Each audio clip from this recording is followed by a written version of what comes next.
이 시간 마음과 뜻과 정성을 다하여 영과 진리로 우리 하나님께 예배드리겠습니다.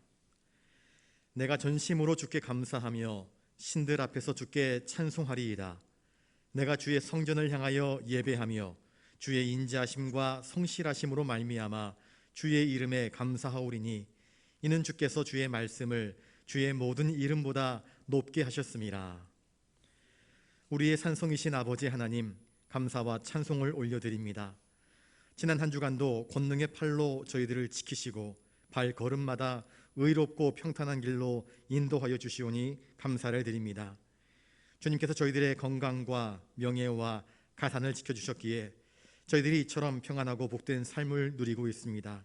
그러나 이 세상의 그 어떤 부와 권세를 누림보다 거룩한 주일에 하나님께 나아와 예배드리고 하나님의 말씀을 듣는 것이 가장 복된 것임을 고백하며 이 시간 하나님을 경외함으로 이 예배를 드리오니 기쁘게 받아 주시옵소서. 존귀하신 예수님의 이름으로 기원하옵나이다. 아멘.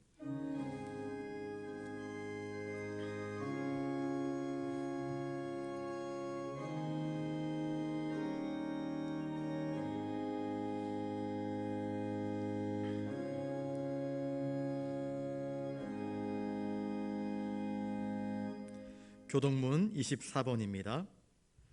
하나님은 우리의 피난처시요 힘이시니 그러므로 땅이 변하든지 산이 흔들려 바다 가운데 빠지든지 바닷물이 솟아나고 뛰놀든지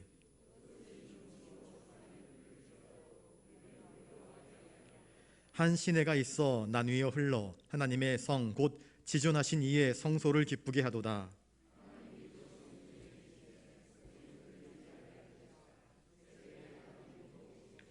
그가 땅끝까지 전쟁을 쉬게 하심이여 이르시기를 너희는 가만히 있어 내가 하나님 됨을 알지어다.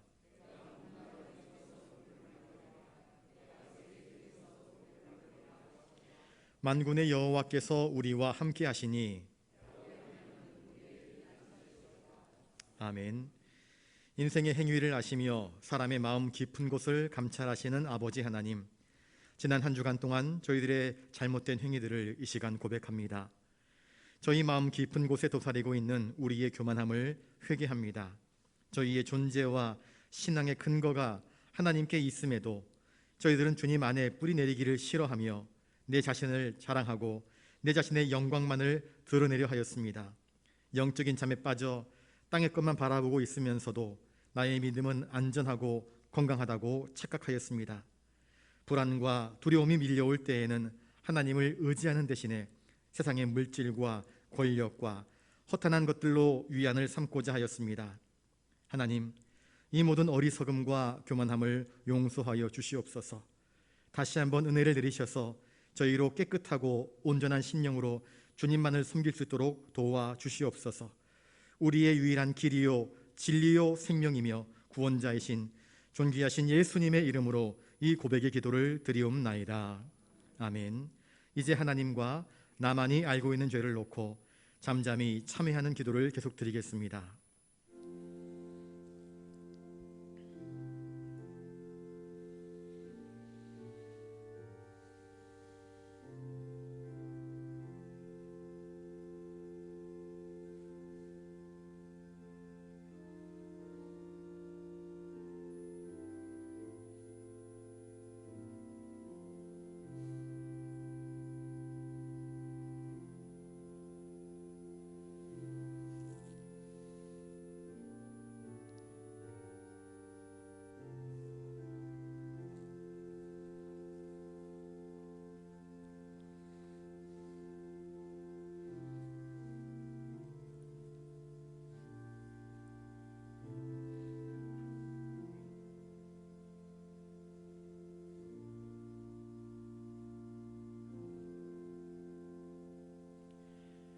여기 우리의 죄를 용서하시는 하나님의 말씀이 있습니다. 자기의 죄를 숨기는 자는 형통하지 못하나 죄를 자복하고 버리는 자는 불쌍히 여김을 받으리라. 아멘. 이제 사도신경으로 우리의 신앙을 고백하오니 나는 전능하신 아버지 하나님 천지의 창조주를 믿습니다. 나는 그의 유일하신 아들 우리 주 예수 그리스도를 믿습니다. 그는 성령으로 잉태되어 동정녀 마리아에게서 나시고 본디오 빌라도에게 고난을 받아 십자가에 못 박혀 죽으시고 장사된 지 사흘 만에 죽은 자 가운데서 다시 살아나셨으며 하늘에 오르시어 전능하신 아버지 하나님 우편에 앉아 계시다가 거기로부터 살아있는 자와 죽은 자를 심판하러 오십니다. 나는 성령을 믿으며 거룩한 공교회와 성도의 교제와 죄를 용서받는 것과 몸의 부활과 영생을 믿습니다. 아멘.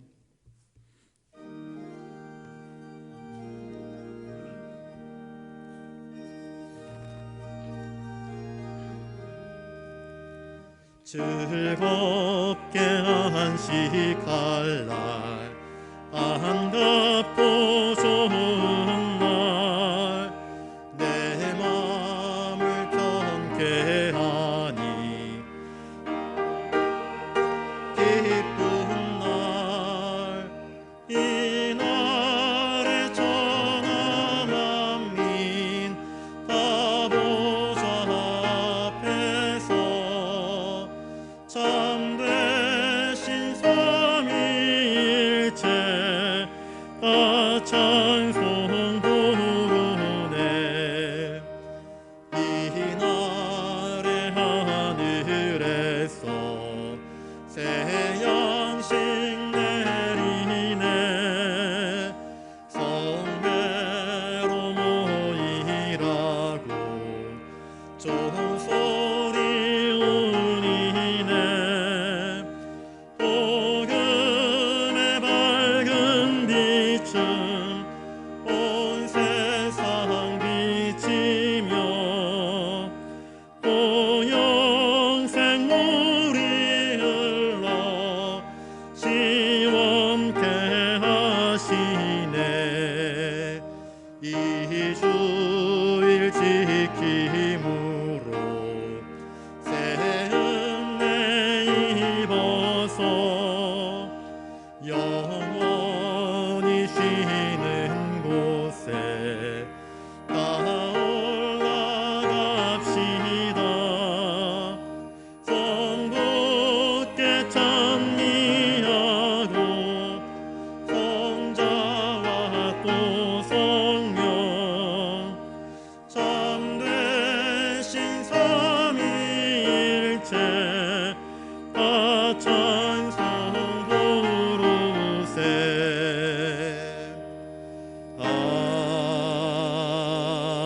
아멘.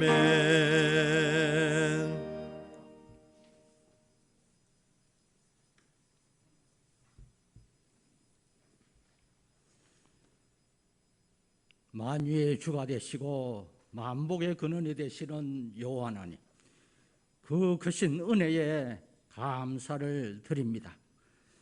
지난 한 주간도 이 공고한 세상에서 하나님의 은혜와 사랑으로 지나게 하시고 오늘 복되고 거룩한 주일 맞아서 영락의 성도들이 은혜의 보좌 앞으로 나와 귀한 제단 쌓게 감사합니다.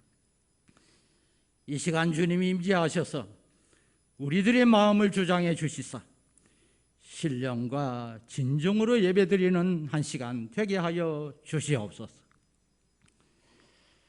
지난 한 주간 동안 이 세상 살면서 알게 모르게 지은 모든 죄들을 주님의 보혈로 사하여 주시고 깨끗한 마음으로 주님 앞으로 나아가는 이 시간 되게 하여 주시옵소서. 자연의 섭리를 주관하시는 여호와 하나님, 그 무더웠던 여름도 다 지나가고 이제 결실의 계절 가을을 맞게 하시니 감사합니다. 이 가을에는 하나님의 크신 은총이 우리 교회와 우리 모든 성도들과 가정 위에 충만히 임하게 하여 주시옵소서. 이 가을에는 우리들의 믿음도 더욱더 성숙돼 가는 계절이 되게 해주시고 성령의 9가지 열매를 풍성히 맺는 계절이 되게 하여 주시옵소서. 날마다 베풀어 주시는 하나님의 은혜에 감사하는 생활을 하며 하나님 말씀을 묵상하며 그 말씀을 지식으로만 가질 것이 아니라 실천에 옮기는 행함이 있는 믿음의 소유자들이 되게 해 주시기를 원합니다. 어려운 일을 당할 때마다 주님의 십자가를 바라보며 주님께서 주시는 힘과 소망으로 승리하며 살아가는 우리들 되게 하여 주시옵소서. 이 세상 달려갈 길 다 달려간 후에 천국에서 기쁨으로 주님을 뵐 수 있는 우리 영락의 모든 성도들 되게 하여 주시옵소서. 교회를 세우시고 교회를 통해서 역사하시는 여호와하나님, 교회 창립 70주년을 맞이하는 우리 교회가 이제 이곳 하단 성전에서 예배드린 지 18년째를 맞이하게 됐습니다. 지금까지 우리 교회와 함께 해주신 하나님께 감사를 드립니다. 원하옵기는 앞으로도 우리 교회가 교회의 귀한 사명 잘 감당하며 하나님께 영광 돌리는 주의 재단 되게 하여 주시옵소서. 세우신 주의 종을 중심으로 해서 우리 모든 성도들이 주님 몸된 교회를 위해서 헌신하는 가운데 우리 교회가 모든 면에서 더욱 부흥해 나갈 수 있도록 은혜 베풀어 주시옵소서. 성령 충만, 은혜 충만함으로 주님 앞으로 나아가는 교회가 되게 해주시고 또한 우리 모든 성도들이 서로 화합하며 섬기는 아름다운 믿음의 공동체가 되게 해주시기를 원합니다. 이 코로나가 어서속히 진정되어서 교회의 모든 목회 일정이 정상이 될 수 있게 해주시고 예배가 정상이 될 수 있게 해주시고 또한 우리들의 믿음 생활도 정상이 될 수 있도록 은혜 베풀어 주시옵소서. 특별히 이 하반기에는 우리 교회가 항종지 선거를 하고자 하오니 이 선거가 차질 없이 잘 진행될 수 있도록 주님께서 인도해 주시기를 바라고 원합니다. 우리 교회에 많이 계시는 연로하신 어버이들께 건강 지켜주시고 코로나의 돌파 감염으로부터도 지켜주시며 또한 투병 중에 있는 환우들에게는 치유의 은총을 나눠주시기를 간절히 바라고 원합니다. 우리나라의 정치, 경제, 국방 모든 면에서 더욱더 발전해 나갈 수 있게 해주시고 자유민주주의의 깃틀 아래 든든히 서가는 나라가 되게 하여 주시옵소서. 이제 주의 사자를 통해 증거되는 하나님의 말씀이 갈급한 우리들의 심령에 생명수가 되는 은혜의 말씀, 생명의 말씀 되게 하여 주시옵소서. 예배의 순서를 통해서 여호와 하나님께 영광 돌리며 우리 모두에게는 은혜가 충만한 시간 되게 해주시기를 원하오며 이 모든 말씀을 우리들의 참된 소망이 되시는 예수님의 이름으로 간절히 기도드리옵나이다. 아멘.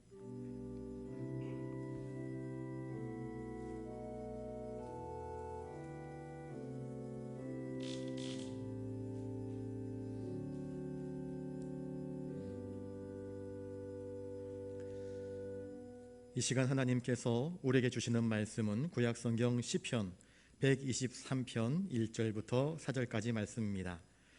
구약 897면에 있습니다. 제가 말씀을 받들어 읽을 때에 하나님의 귀한 음성을 들으실 수 있기 바랍니다. 하늘에 계시는 주여, 내가 눈을 들어 주께 향하나이다.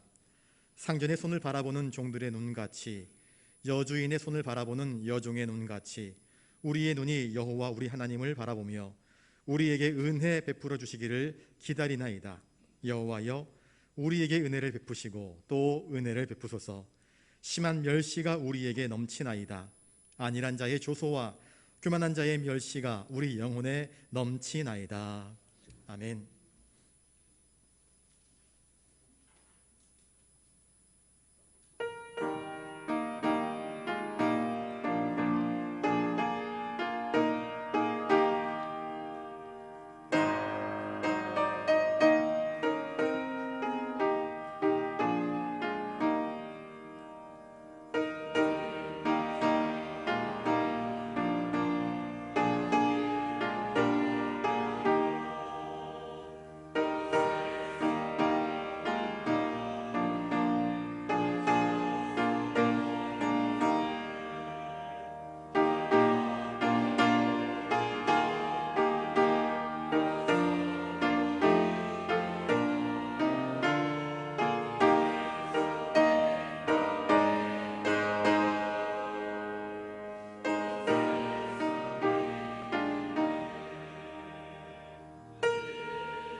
이 시간 우리 옆에 분들과 인사를 나누겠습니다.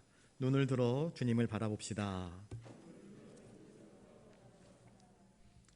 여러분, 항상 눈을 들어 주님을 바라보는 가운데에 온갖 어려움들을 넉넉히 이겨나갈 수 있는 복된 믿음 위에 서실 수 있기를 주님의 이름으로 축복합니다. 오늘 이 시편은 성전에 올라가는 노래라 하는 타이틀을 가지고 있습니다. 시편 120편부터 134편까지는 성전에 올라가는 노래라는 제목이 달려 있습니다. 이스라엘 백성들은 삶에 많은 곤고함과 어려움들이 있었습니다. 그럼에도 불구하고 절기를 지키기 위하여서 성전으로 올라갑니다. 하나님께 예배하기 위하여서 하나님을 사모함으로 성전으로 올라갑니다. 예루살렘 성은 시온산 그 꼭대기에 있습니다. 많은 사람들이 흩어져 있다가 골짜기에서 혹은 낮은 평야지대에서 산꼭대기로 올라가는 것을 한번 상상해 보실 수 있기를 바랍니다.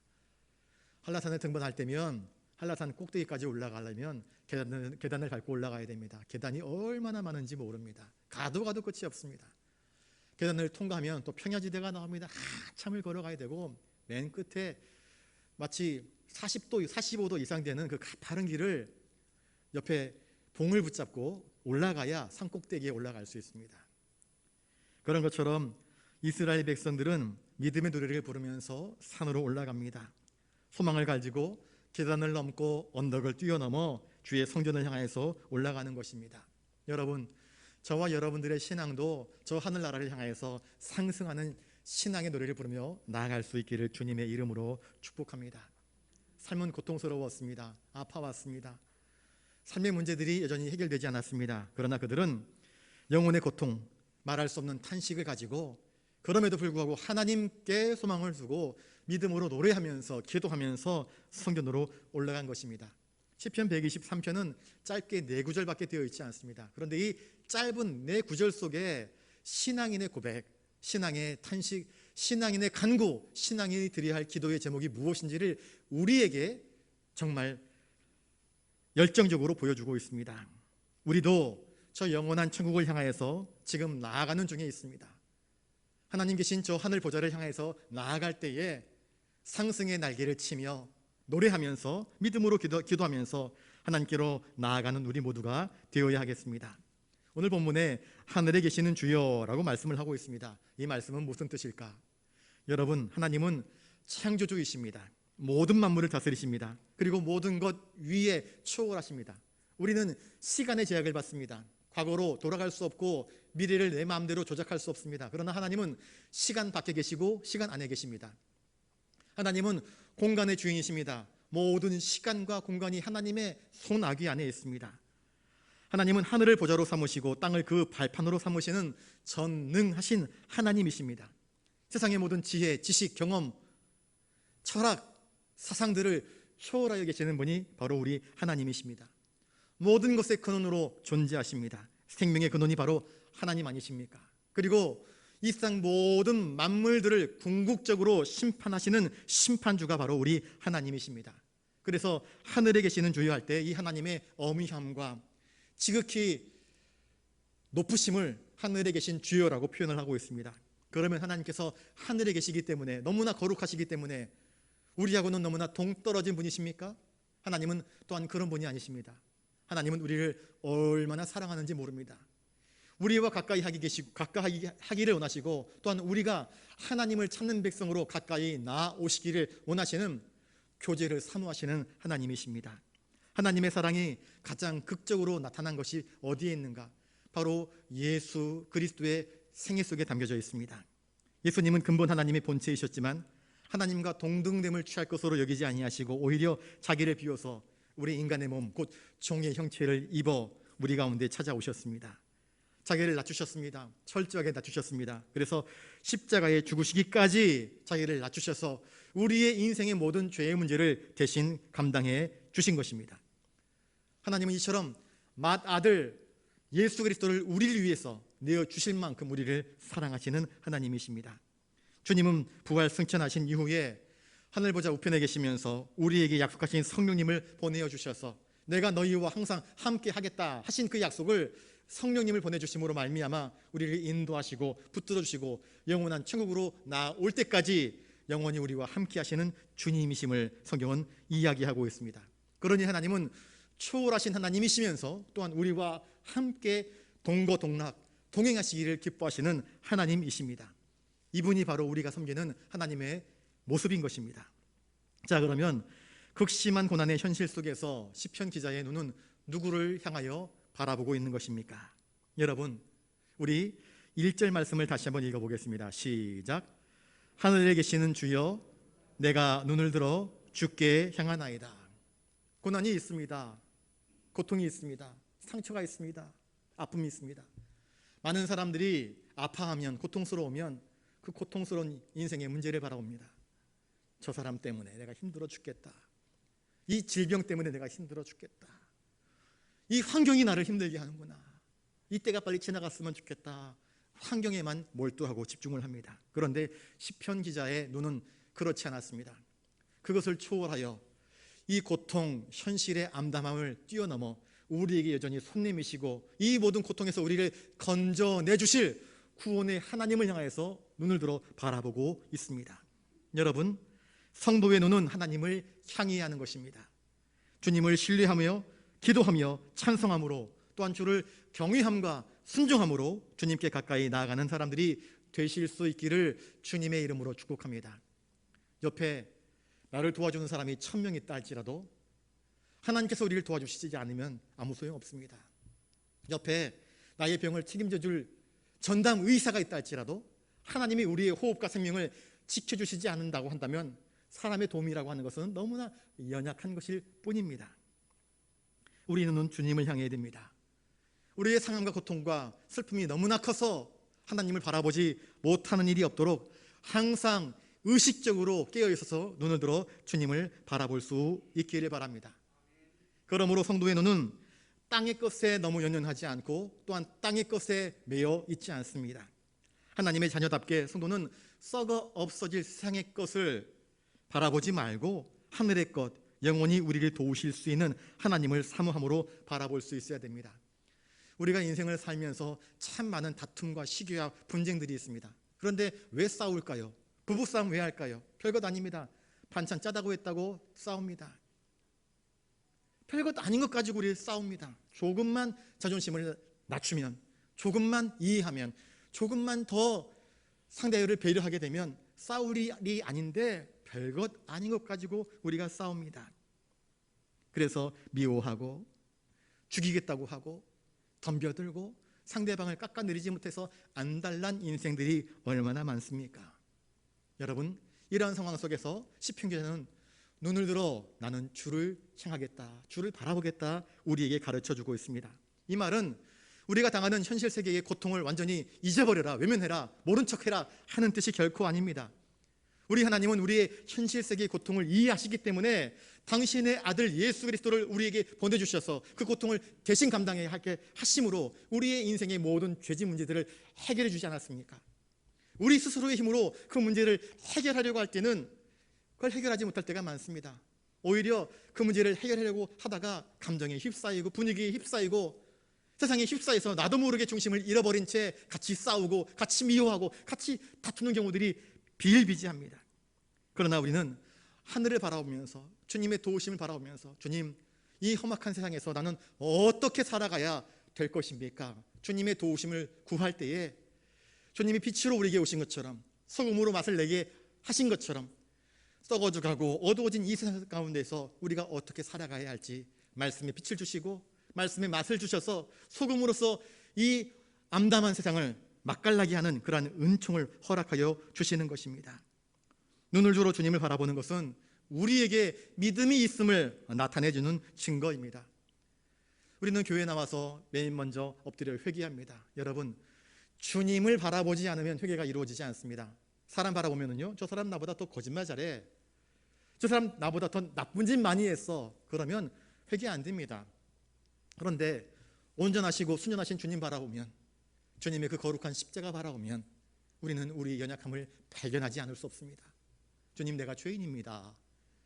주님의 생애를 가만히 묵상하면 주님, 내게는 너무나 많은 부족함이 있습니다 하며 엎드려 저절로 회개할 수밖에 없는 것입니다.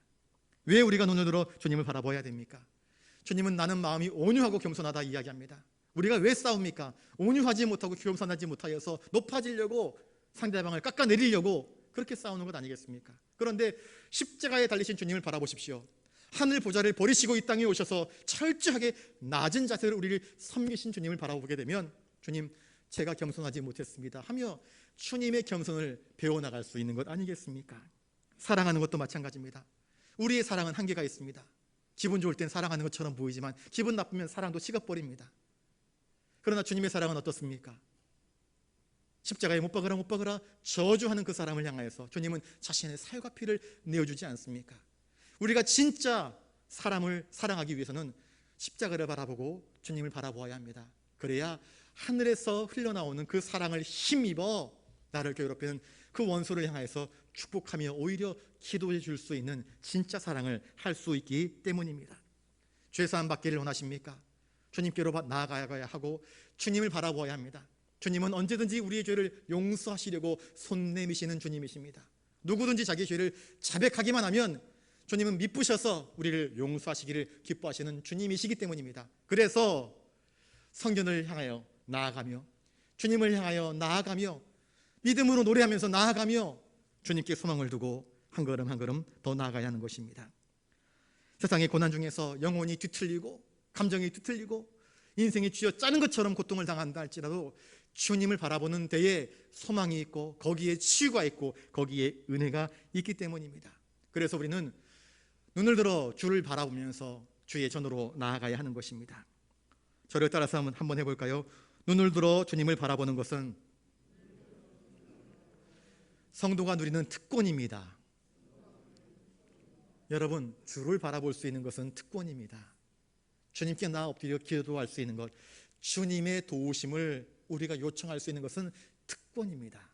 우리와 똑같이 눈이 있지만 눈을 들어 주님을 바라보지 못하는 사람들이 너무나 많습니다. 눈을 들어 뭘 바라보는지 아십니까? 상대의 약점을 바라보고, 상대의 힘을 바라보고, 나를 괴롭게 하는 그 사람을 바라보고, 현실을 바라보고, 눈 가득 미움, 눈에 가득 원망, 눈에 가득 시기, 눈에 가득 미운 것들만 가득 채워놓는 사람들이 얼마나 많이 있는지 모릅니다. 그래서 세상을 한탄하며, 세상을 미워하며, 절망하며, 절규하며 세상을 포기하다 살아가는 사람들이 너무나 많습니다. 그런데 시편 기자는 어떻게 하고 있습니까? 이 절망 가득한 세상 속에서 눈을 들어 주님을 바라보면서 믿음으로 나아가면서 어떻게든 바르게 정직하게 의롭게 살아가려고 몸부림치는 모습을 보여주고 있지 않습니까? 이것이 살아있는 믿음을 가진 사람의 올바른 태도입니다. 주님을 바라보지 못하는 그들의 눈에는 실망과 좌절, 탄식이 있습니다. 그러나 주님을 바라보는 눈에는 기대가 있고 소망이 있고 은혜가 가득합니다. 다시 한번 저를 따라서 해보겠습니다. 눈을 들어 주님을 바라보는 사람은 확실한 믿음을 가진 사람입니다.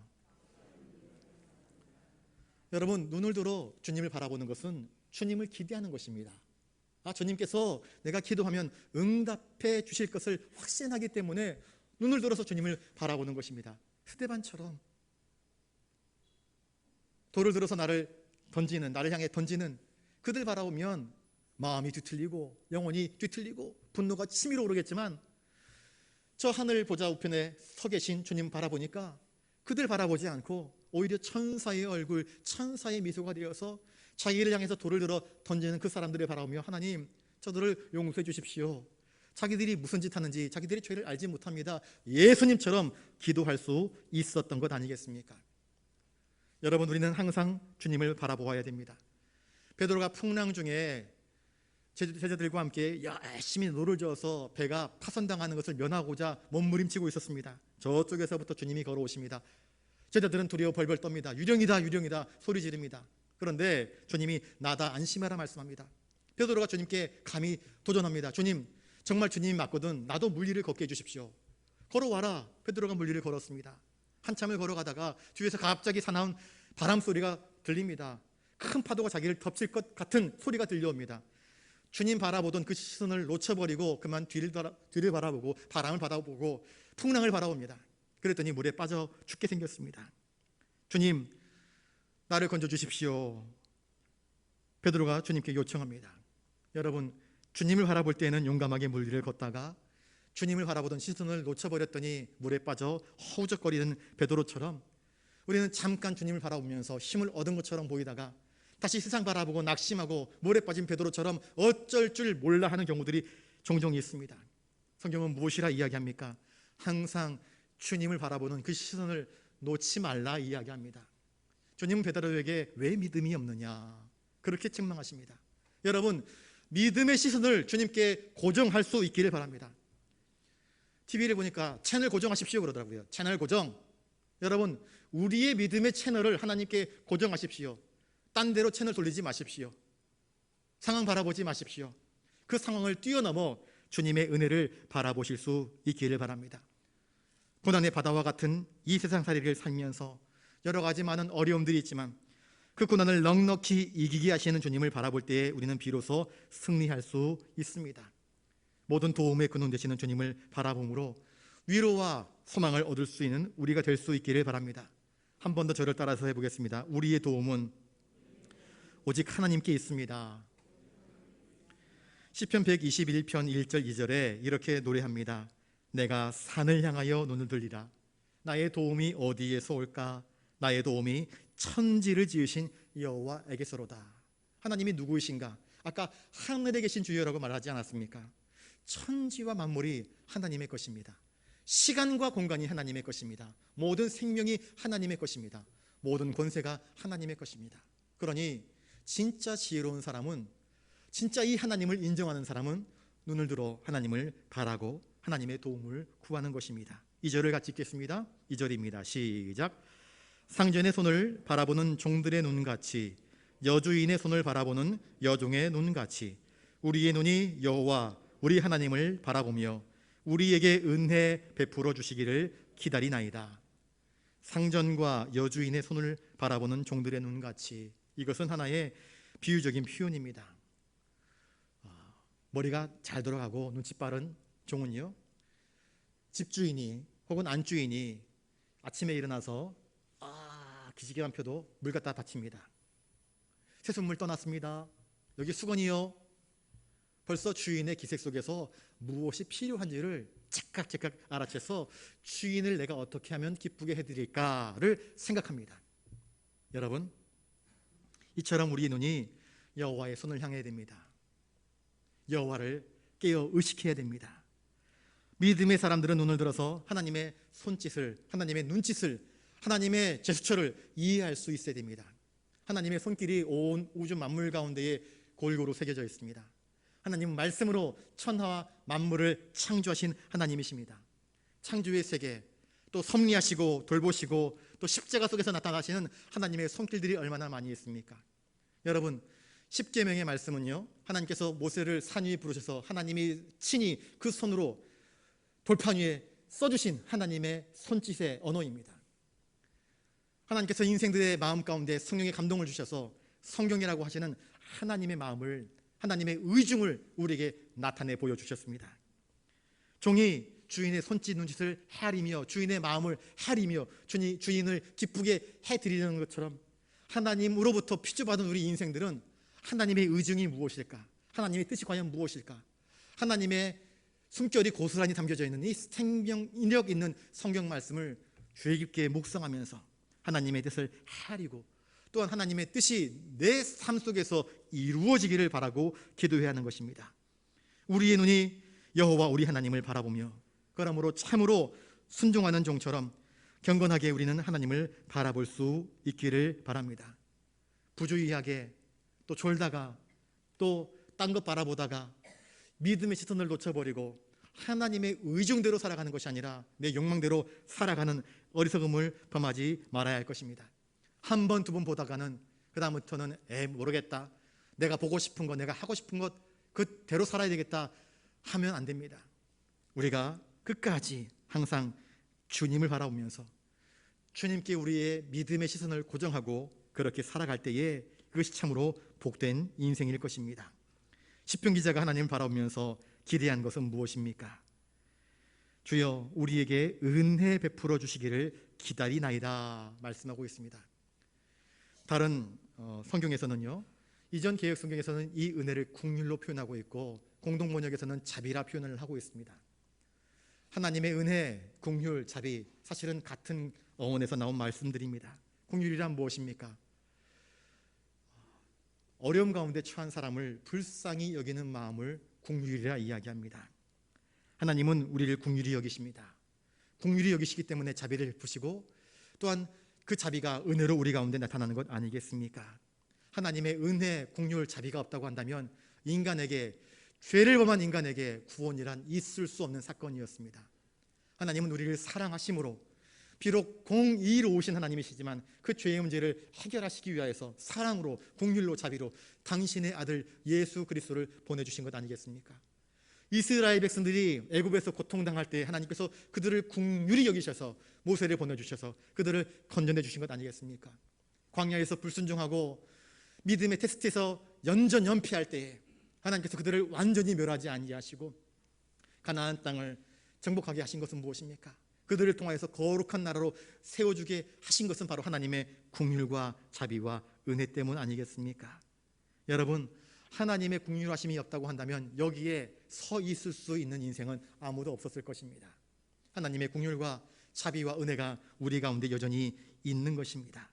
이 은혜와 긍휼은 우리가 너무나 필요한 것이고 또한 우리가 너무나 바라는 것이고 또한 하나님께서 우리에게 주시기를 원하시는 하나님의 선물입니다. 은혜 구하는 것을 중단하지 않기를 바랍니다. 하나님을 향하여서 나아가는 그 발걸음을 중단하지 않기를 바랍니다. 하나님을 향하여서 두 손을 들고 기도하는 그 일을 멈추지 않기를 주님의 이름으로 축복합니다. 믿음을 가진 신앙인의 눈은 하나님의 은혜를 기다립니다. 은혜를 사모합니다. 그리고 기다린다, 그렇게 되어 있습니다. 기다린다. 내가 한번 하나님께 기도했는데 하나님 즉각적으로 응답하지 않으니까 하나님은 내게 응답하지 않는 하나님이야, 하나님은 살아계시지 않은 것 같아 하면서 내 시간과 내 경험과 내 한계를 가지고 하나님을 판단하지 않기를 바랍니다. 때로 하나님은 우리에게 기다림을 요청하십니다. 우리는 즉각적으로 응답받기를 원하지만 하나님은 나보다 나를 더 잘 알고, 나보다 이 상황을 더 잘 알고, 나보다 언제 하나님의 은혜가 임할 때에 가장 적절하게 우리에게 효과적인 은혜가 임할 줄을 아시기 때문에 하나님은 하나님의 때에 하나님의 방식으로 우리에게 은혜를 허락하시는 것입니다. 그러므로 믿음으로 하나님을 바라고 기대하실 수 있기를 바랍니다. 믿음 있는 척하면서, 금식기도 하는 척하면서 세상 사람들 앞에서 자랑받으려고, 인정받으려고 하는 외식적인 신앙으로 기도하는 것이 아니라 정말로 주님을 기대하면서, 주님을 소망하면서 믿음으로 기도할 수 있는 우리가 될 수 있기를 바랍니다. 신앙의 길로 출발했다가 믿음의 파손을 당한 사람들의 이야기가 성경에 나옵니다. 가룟 유다는 주님의 택하심을 입은 자였습니다. 3년 동안 동고동락했습니다. 그런데 결국 그 끝자락에서 예수님보다 은 30이 더 소중하다 여겨서 주님을 버리고 주님을 배신하고 말았습니다.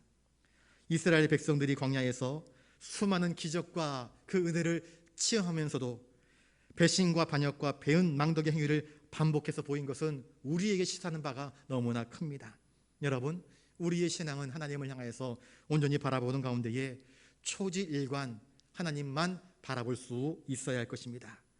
은혜를 사모하십시오.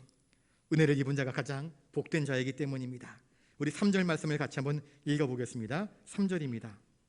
여호와여, 우리에게 은혜를 베푸시고 또 은혜를 베푸소서. 심한 멸시가 우리에게 넘치나이다. 시편 기자가 하나님의 은혜를 거듭 간구한 이유는 무엇일까요? 내게 은혜를 베푸시고 또 은혜를 베푸소서. 여러분, 우리는 한 번의 은혜로 인생을 다 살아갈 수 없습니다. 이미 우리는 구원받은 자입니다. 그런데 매일매일 또 다른 골리앗들이 나타나서 우리를 시험하고 우리를 조롱하고 우리를 넘어뜨리려 합니다. 우리는 매일매일 은혜를 필요로 하는 사람들입니다. 저 천국 갈 때까지 끊임없이 하나님의 은혜를 구하고 또 구하면서 인생을 살아가야 할 것입니다. 그래서 시편 기자는 우리에게 은혜를 베푸시고 또 은혜를 베풀어 주십시오 간구하고 있습니다. 어려운 문제가 있으십니까? 그걸 기도 제목으로 삼으십시오. 그리고 하나님께 은혜를 구하십시오. 하나님의 도우심을 구하십시오. 우리에게 은혜 위에 은혜를 더하여 달라고 하나님께 간구하실 수 있기를 바랍니다. 심한 멸시가 우리에게 넘치나이다 라고 이야기를 하고 있습니다. 멸시, 우리가 예수를 믿는다는 이유 때문에 참 많은 어려움들을 당할 때가 있습니다.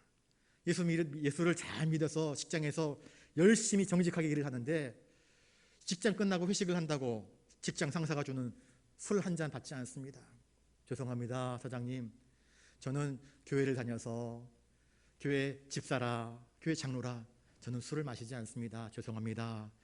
음료수를 주거나 물을 주시면 제가 그걸 받겠습니다 라고 이야기하면 뭐 이런 자식이 다 있어 그러면서 승진해서 누락돼 버립니다.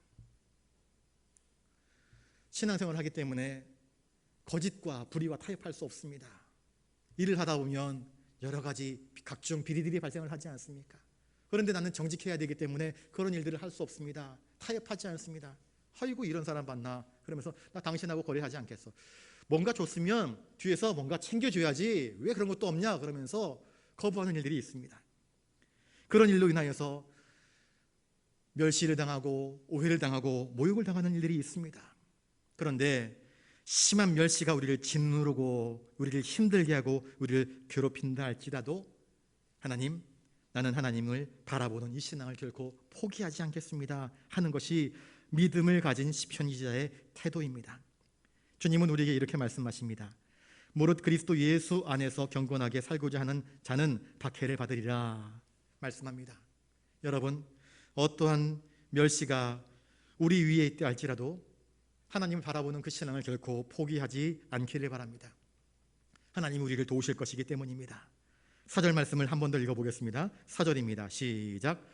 안일한 자의 조소와 교만한 자의 멸시가 우리 영혼에 넘치나이다. 안일한 자의 조소란 무엇일까? 안일한 자는요, 신앙에 대해서 깨어있지 않은 자들, 신앙이 없는 자입니다.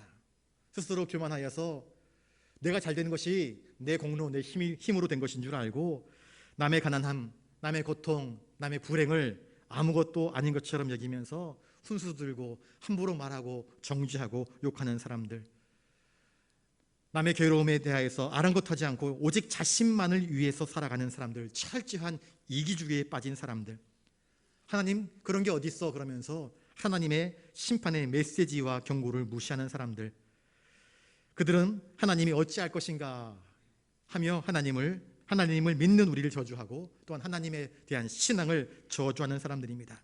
그래서 쉴 새 없이 너 예수 믿는다고 그랬지, 너 교회 집사라고 그랬지, 봐라 말이야, 너 술 안 마시니까 진급 안 되는 거라고, 너 뒤에서 몰래 그냥 이렇게 하는 게 있어야지, 그거 없으니까 너 잘 안 되는 거 아니냐고 우리를 무시하고 경멸의 눈치우리로 바라볼 수 있습니다. 그들은 하나님의 섭리를 살피지 않습니다. 정직, 거룩, 그게 우리를 밥 먹여주냐 그러면서 우리를 무시합니다. 이러한 가혹하고 무정한 말들이 정직하게 살아가려고 몸부림치는 성도들에게 그 상처 위에 마치 소금을 뿌리는 것처럼 아픔을 줄 수 있습니다. 교만한 자의 멸시란 또한 무엇입니까? 교만한 자는 자기를 최고로 높입니다. 다른 사람들을 다 얕잡아 봅니다. 그러나 그것은 어리석은 죄일 뿐입니다. 교만한 자는 오만 불선한 말로 우리를 넘어뜨리고 우리의 평강과 우리의 행복과 우리의 미소를 깨뜨리려고 할 뿐입니다. 그리고 그것이 오늘날도 계속 우리 믿음의 성도들을 향하여서 가해지고 있는 것입니다. 그런데 이러한 상황 속에서도 우리가 주목할 만한 것이 무엇인가? 시편 기자는 이러한 상황 속에서도 성전으로 끊임없이 올라가고 있습니다. 주님을 바라보는 그 시선을 놓지 않고 있습니다. 오히려 더욱 소망을 품고 주님께 기도하면서 주님께 모든 것들을 내어 맡기고 있는 거룩한 신앙인의 태도를 우리에게 보여주고 있습니다. 자, 안일한 자의 조소와 교만한 자의 멸시가 우리의 영혼에 넘칠 때에 우리는 어떻게 해야 할까요? 우리 성도들의 피난처이시며 도움이시며 구원이 되시는 하나님께 더 나아가야 합니다. 여러분, 열심히 기도하다가 저 사람 참 신앙생활 잘했는데 이젠 뭔가 될 것 같은데 중간에서 이탈해버리는 사람들이 있습니다. 너무나 안타깝습니다. 그러지 마십시오. 끝까지 정진하십시오.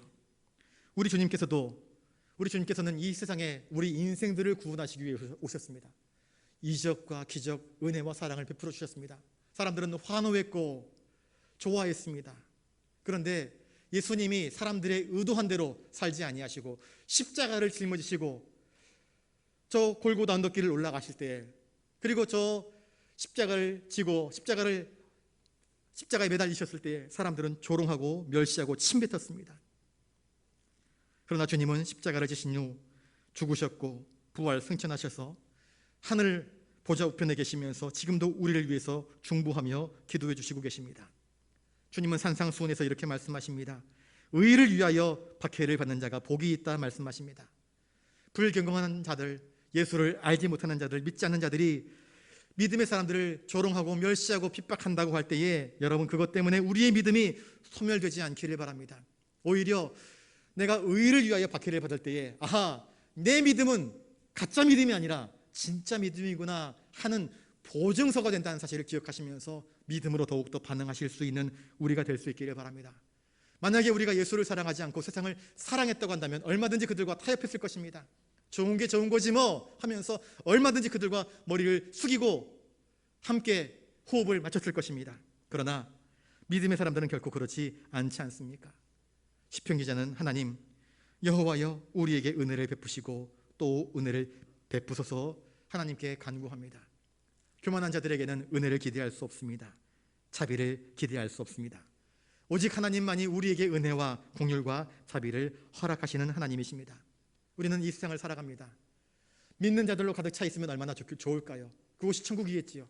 그런데 우리가 살아가고 있는 세상에는 믿는 사람들보다 믿지 않는 사람들, 우리를 호의적으로 바라보는 사람들보다 우리를 호의적이지 않은 눈으로 바라보는 사람들, 의심과 불신의 눈으로 바라보는 사람들이 더 많습니다.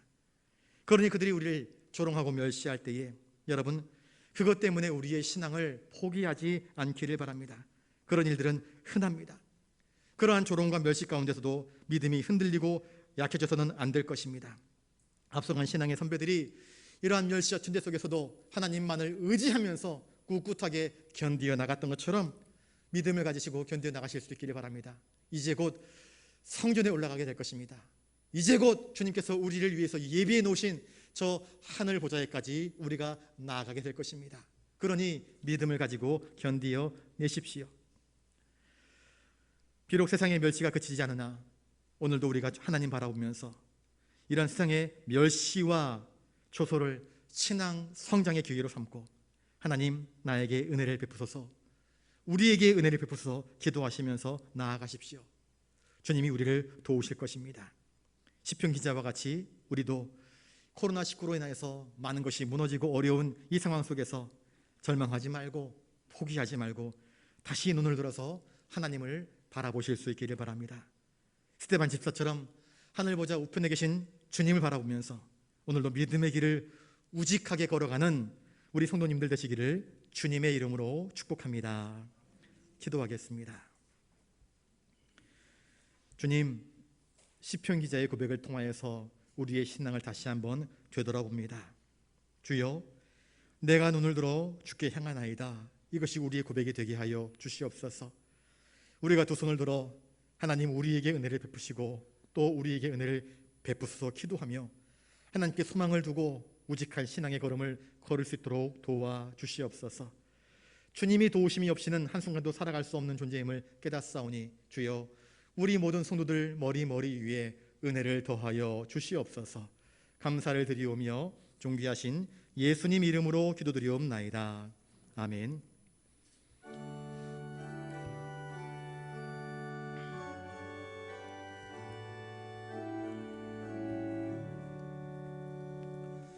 내게 있는 모든 것을 아낌없이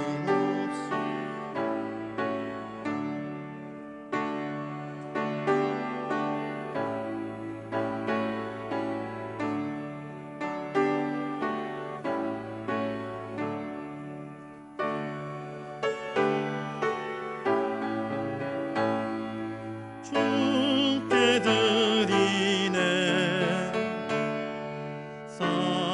사랑하는 구주 앞에 모두 드리네.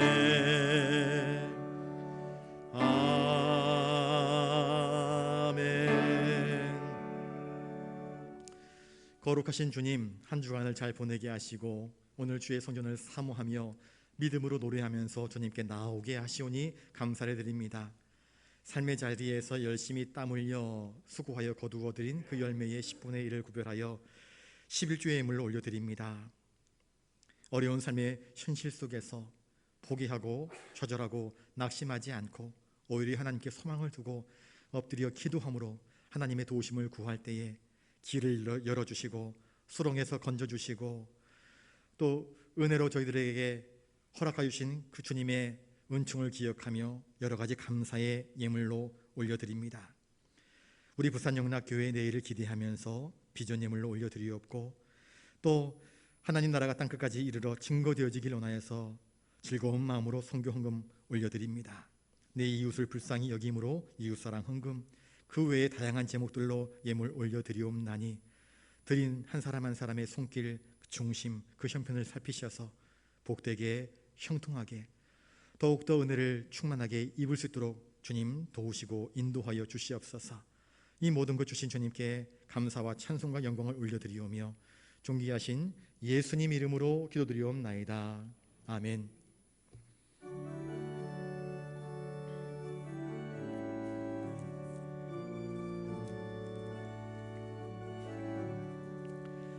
내 모든 시험 무거운 짐을 주 예수 앞에 아뢰이면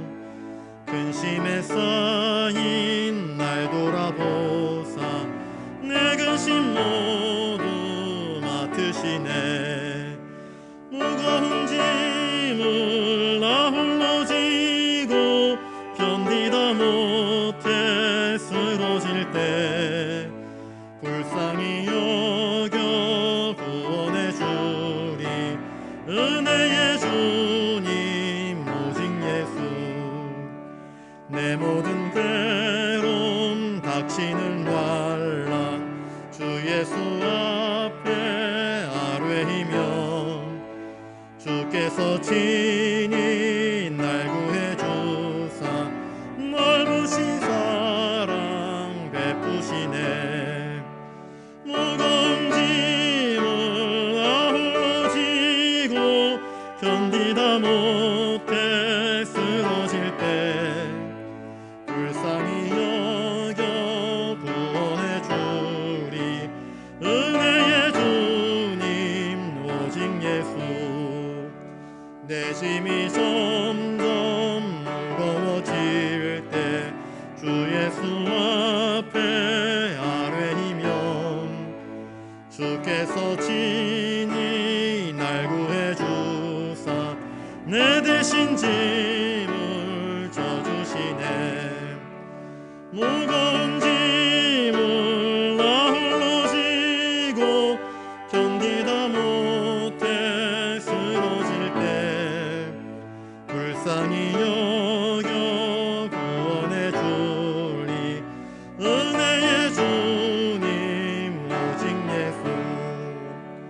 마음의 신음 무서운 죄를 주 예수 앞에 아뢰이면 예수는 나의 능력이 되사 세상을 이길 힘 주시네.